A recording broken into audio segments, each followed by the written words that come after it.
setahu saya Aldi tidak pernah ikut silat. Kalau informasi dari segala macam yang diada, Aldi ini ada tekanan karena yang diberitakan di media itu Aldi katanya pakai baju kaos SHT seperti itu kan. Setelah itu kan ada teman yang namanya Aldi ini satu kelas, mungkin ini dia tersinggung, dia merasa anak SHT. Aldi klarifikasi, ditanya kamu benar-benar SHT apa enggak? Aldi benar-benar enggak SHT. Tapi karena anak ini yang namanya Aldi, anak kan mesti termasuk, dia enggak berani walaupun dia pesilat, tapi enggak berani satu lawan Aldi. Dia ngajak memancing perancangan dan Aldi yang sebut itu tolong dihukum secara berat itu, walaupun anak-anak ini kelakuannya bukan anak-anak, itu bukan manusiawi, ada manusiawi. Kalau ke sana tendang ke sini, tendang ke sana, tendang ke sini. Yang terakhir mungkin yang pertama kali ini anak perempuan itu ada informasi coba kali di dalam itu Alvin ini kan otak kepalanya sampai kena, itu ada paving yang terbentuk kepalanya, karena itu saraf dan yang letak. Sekarang kalau tangan aja kemungkinan kita dipukul paling bener-bener sak kuatnya tangan biro sampai ngopi batok kepala gak mungkin. Ini batok kepalanya ini yang letak di dalam kopior kepalanya, di CT scan itu kopior. Jadi jaringan saraf ke otaknya kita tak ada salah, itu dipukul dari belakang. Di TKP ditemukan nggak Pak pavingnya itu?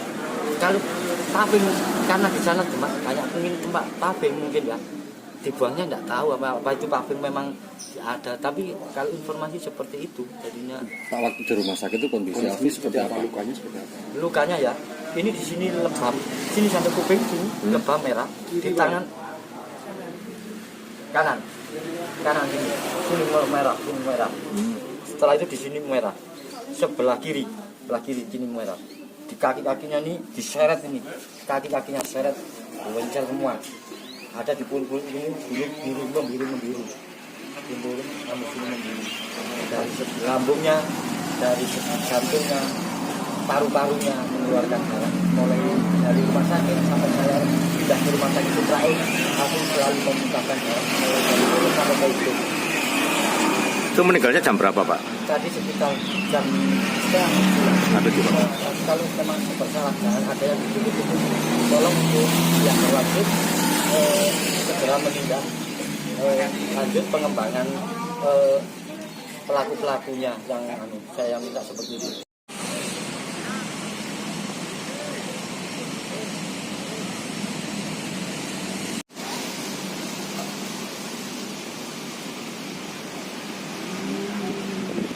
Atau pengeroyokan. Untuk tempat kejadian perkara yang dapat kami sampaikan di sini ada 2 tempat kejadian perkara dan waktu kejadian. Kejadian perkara yang pertama yaitu pada hari Rabu tanggal 4 September 2024 sekira pukul 22.15 waktu Indonesia Barat. Itu beralamat di Jalan Raya ke Sumbernyolo, Desa Ngenek, Kecamatan Karangproso, Kabupaten Malang.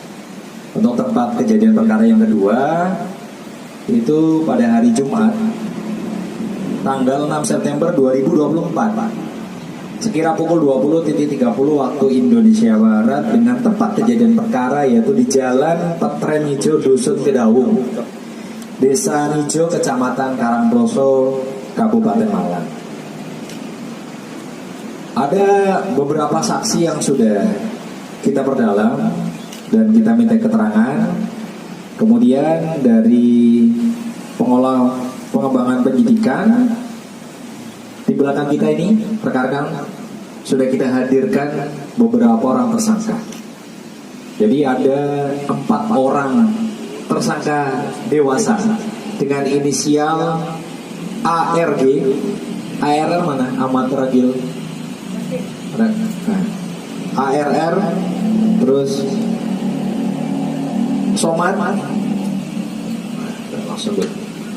Kemudian Iman Cahyo Saputro dan Muhammad Andika Yudhistira. Ini 4 orang yang sudah ditetapkan sebagai tersangka yang memang secara usia dan di depan hukum itu udah dewasa di depan perdagangan hukum. Di samping itu rekan-rekan, kami sampaikan bahwa di samping 4 orang tersangka yang sudah dewasa ini ada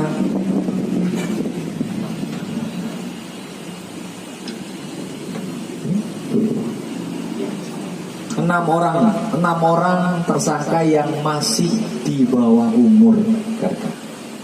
Jadi sekali lagi 4 orang tersangka dewasa dan 6 orang tersangka yang masih di bawah umur.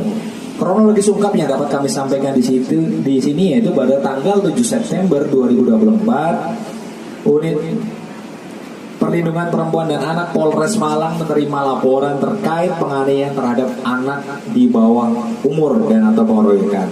Kemudian atas laporan tersebut, secara cepat dari jajaran Satreskrim Polres Malang menindaklanjuti dan melakukan penyelidikan terhadap laporan tersebut. Modus operandi yang bisa kami sampaikan di sini, rekan-rekan, bahwa tersangka, baik tersangka yang dewasa maupun tersangka anak ini menganiaya korban. Dikarenakan korban mengaku-ngaku sebagai salah satu anggota perguruan silat, dalam hal ini adalah PSHT, di mana sebenarnya korban ini tidak pernah menjadi warga PSHT yang sah dan resmi dengan menggunakan atribut yang menggunakan logo perguruan silat. Kemudian setelah kejadian tersebut, hasil visum et repertum dan setelah korban dirawat selama 6 hari di rumah sakit, korban pada hari Kamis tanggal 20 September 2024 kemarin dinyatakan korban meninggal dunia. Dari beberapa keterangan saksi, salah satunya keterangan ahli yang disampaikan pada saat penyidik melakukan pendalaman, penyebab kematian korban ini diakibatkan karena pendarahan otak serta kerusakan sel otak di bagian temporoparietal sebelah kiri. Kemudian ada juga di situ disebutkan hasil visum et repertum itu ada memar yang di paru-paru korban. Atas perbuatan tersangka ini, baik tersangka yang dewasa maupun tersangka yang anak-anak di bawah umur ini dijerat pasal 80 ayat 3 Yunto pasal 76 huruf C Undang-Undang Nomor 35 Tahun 2014 tentang perubahan atas Undang-Undang Nomor 23 Tahun 2002 tentang perlindungan anak dan atau pasal 170 ayat 2 ketiga Kitab Undang-Undang Hukum Pidana dengan ancaman pidana maksimal 15 tahun penjara dan denda maksimal 3 miliar rupiah. Berhenti sampai di sini. Penyidik dari jajaran Satreskrim Polres Malang terus melakukan pendalaman dengan mengumpulkan berbagai macam keterangan, alat bukti dan saksi, dan tidak menutup kemungkinan dari 4 tersangka dewasa dan 6 tersangka yang masih di bawah umur ini akan bertambah jumlahnya. Dan kami pastikan bahwa penyidikan ini akan kita laksanakan secara tegas dan kita sidik secara tuntas.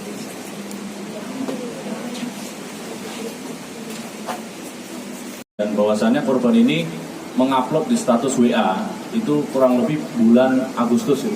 Bulan Agustus, setelah itu salah satu pelaku di bawah umur itu menanyakan kepada korban, maksudnya apa seperti itu update status. Akhirnya oleh korban dan tersangka bertemu di salah satu rumah pelaku.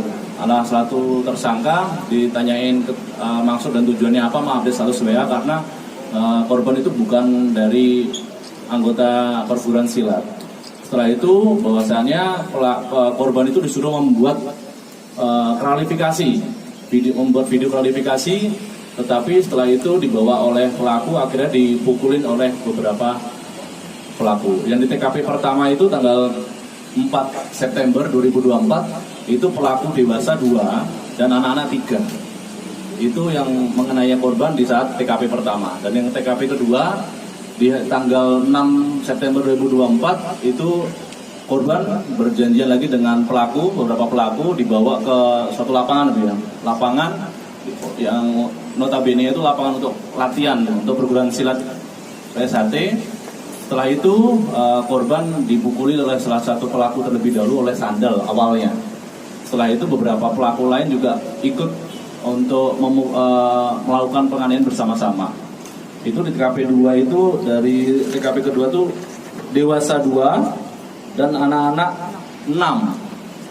TKP pertama ada beberapa anak-anak yang ikut kembali untuk mengenainya di TKP kedua. Seperti itu modusnya, bahwasannya sudah sampaikan Bapak Kapolres itu korban untuk mengaku-ngaku bagi perguruan silat. Ada 2 TKP. Yang TKP pertama di hari Rabu 4 September pukul 22 di Jalan Raya Daerah Sumber Nyolo, Desa Ngenep, Kecamatan Karangploso. Dan yang kedua pada hari Jumat 6 September 2024 pukul setengah 10 di Petren Ngijo, Dusun Kedung Kadawung, Desa Ngijo, Kecamatan Karangploso. Yang TKP pertama itu 2 tersangka itu 2 dewasa, 3 anak-anak. Dan yang TKP kedua itu dewasa 2 orang dan anak-anak 6. Itu beberapa tersangka yang di TKP pertama mengikut kembali di TKP kedua. Bahwasannya jumlah 10 orang, 4 dewasa dan 6 anak-anak. Dan di TKP kalau ditemukan paving itu, enggak? Ya, karena dalam proses pemeriksaan itu terdapat pemukulan dan menggunakan dengan batu juga.